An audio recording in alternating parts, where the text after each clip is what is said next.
What's up everybody, welcome back to the channel. Today I'm going to be installing the bow and the stern anchor wizards on this RVR119.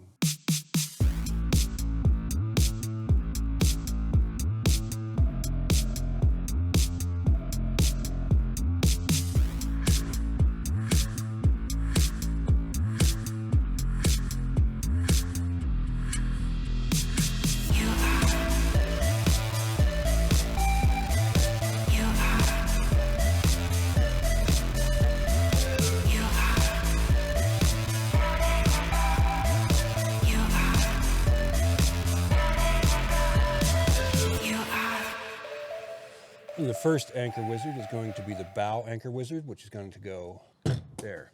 Up next to the stern anchor wizard is going to go right there.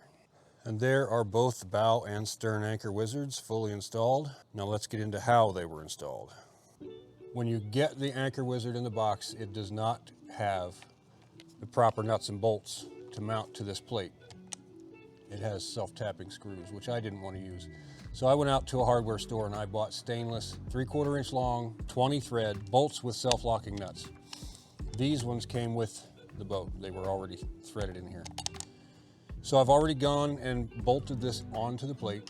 It's just simple. I did not put a fourth bolt right here at the front inside because it interferes with this mounting area right here. It won't allow it to line up. But 3 out of 4 is perfectly fine.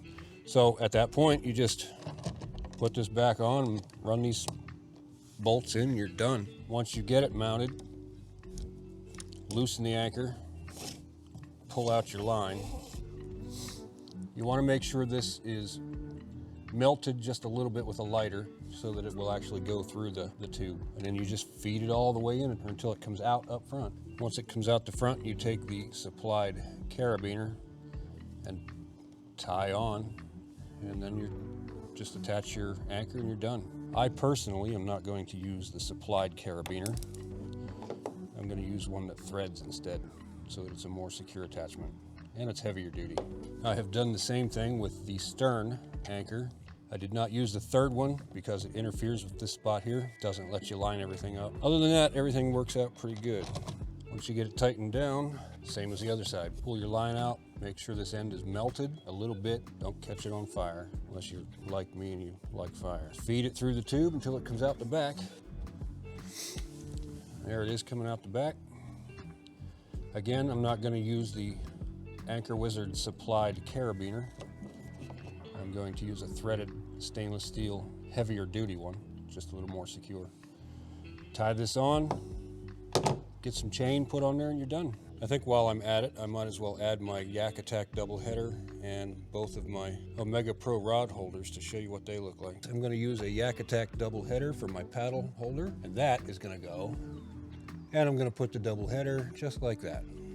Up next, I'm going to take this Omega Pro rod holder and I'm going to use it as a forward-facing rod holder for rod management while I'm dealing with fish. And I'm going to put that right there, like so. Up next, I'm going to take this Omega Pro rod holder and put it right there. And that is what everything looks like fully assembled. Both anchor wizards, bow and stern. My rear facing rod holder, my forward facing rod holder for when I catch fish and get them in the boat. That allows me to keep the rod out of the way while I deal with my fish. And my paddle park. That's pretty much everything I'm going to need.